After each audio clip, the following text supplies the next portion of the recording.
Salam sejahtera bagi kita sekalian. Pada kesempatan ini saya mencoba menjelaskan sebuah pertanyaan yang sering kita dengar di media sosial yang dilontarkan oleh saudara-saudara kita yang belum percaya kepada Yesus.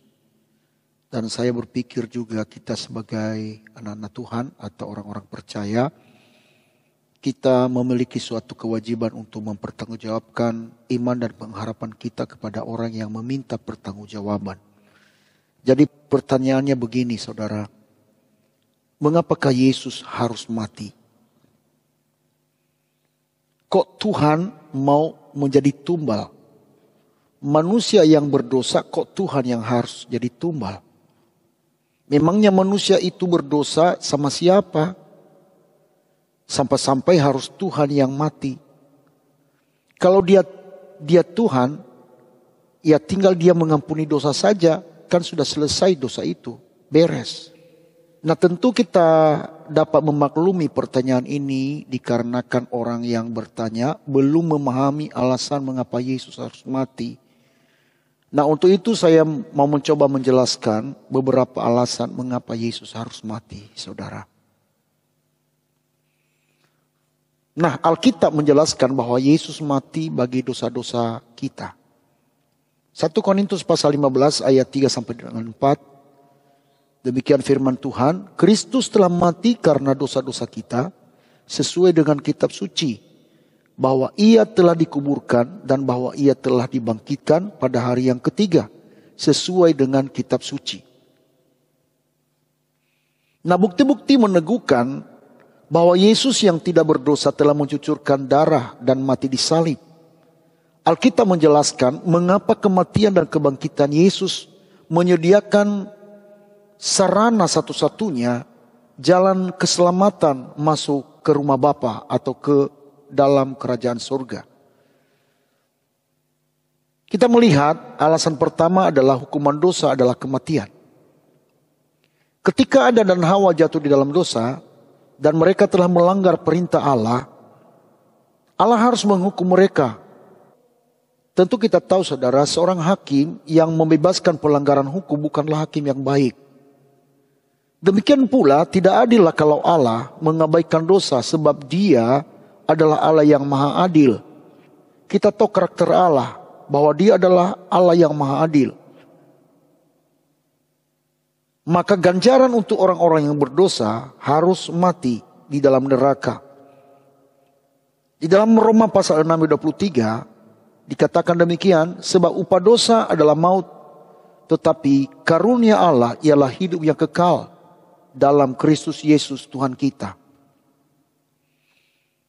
Nah tentu perbuatan amal tidak akan mampu untuk menyelesaikan dan memperbaiki segala dosa yang telah kita lakukan di hadapan Tuhan. Karena dia adalah Allah yang maha suci, tidak dapat kita gapai dengan perbuatan amal kita untuk melunaskan hutang dosa. Sebab kitab suci mengatakan bahwa kesalehan manusia itu bagaikan kain kotor di hadapan Tuhan. Bisa kita temukan itu dalam ayat Alkitab di dalam Yesaya pasal 64 ayat 6. Dikatakan segala kesalehan kami seperti kain kotor. Sejak Adam jatuh dalam dosa, setiap orang telah kehilangan kemuliaan Allah dan tidak taat kepada hukum Allah yang adil. Di dalam Roma pasal 3 ayat 23 dikatakan demikian. Karena semua orang yang telah berbuat dosa dan telah kehilangan kemuliaan Allah. Dosa tidak hanya mengenai hal-hal yang seperti membunuh atau menghujat saja, tetapi juga termasuk ketika seorang berdusta, serakah, mencuri. Bahkan kitab suci mengatakan bahwa orang yang cinta uang atau membenci musuhnya juga sudah merupakan dosa. Karena dosa setiap orang akan mengalami kematian, yaitu mereka terpisah dari Allah untuk selama-lamanya di dalam neraka. Alasan kedua, janji itu menuntut kematian yang tak bernoda. Sekalipun Allah mengusir Adam dan Hawa dari Taman Eden, Allah tidak membiarkan mereka begitu saja tanpa janji mengenai Firdaus.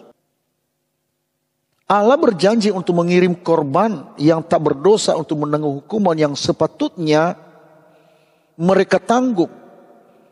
Kita bisa lihat itu dalam Kejadian pasal 3 ayat 15. Hingga saat itu tiba-tiba orang yang mempersembahkan domba yang tak bersalah sebagai korban pengganti untuk menanggung hukuman mereka. Mengorbankan binatang menunjukkan pengakuan bahwa dosa mereka mengakibatkan kematian dan juga penyesalan akan dosa mereka. Dan iman akan kedatangan korban dari Allah yang menanggung hukuman dosa mereka. Allah menegaskan kembali janjinya mengenai korban yang sempurna ini dengan orang-orang seperti Abraham dan juga kepada Musa. Nah, alasan berikutnya adalah penggenapan nubuatan para nabi.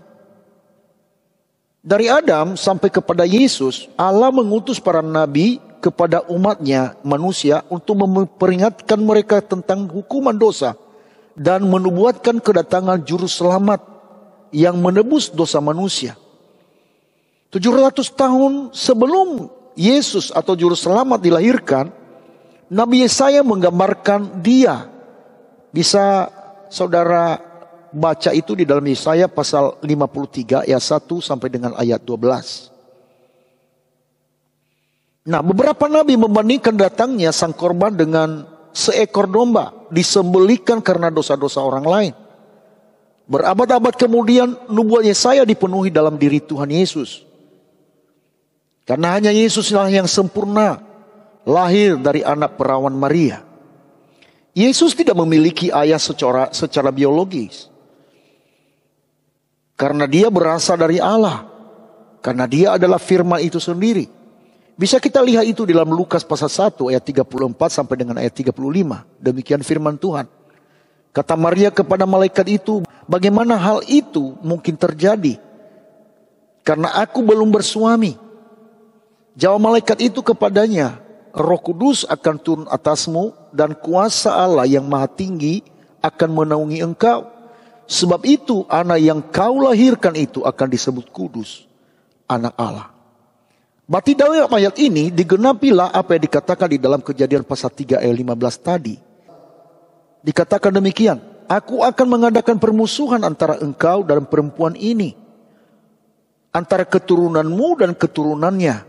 Keturunannya akan meremukkan kepalamu dan engkau akan meremukkan tumitnya. Jadi di sini Tuhan mengatakan di dalam ayat ini bahwa keturunan perempuan yang meremukkan kepala ular tua itu. Jadi jelas Yesus tidak memiliki ayah secara biologis, tetapi karena dia berasal dari Roh Kudus yang dikandung oleh perawan Maria. Nah, saudaraku, hukum Allah tidak dilanggar oleh Allah itu sendiri, karena dia adalah Allah yang maha adil dan maha kudus. Tuhan mengampuni dosa dengan cara yang Tuhan tetapkan. Tuntutan hukum Taurat bahwa setiap orang yang berdosa harus menyembelihkan darah binatang yang tidak bernoda untuk penebusan dosa. Nah, Yesus Kristus adalah anak domba Allah yang dikorbankan untuk menghapus dosa manusia satu kali untuk selamanya. Tuhan Yesus memberkati. Shalom.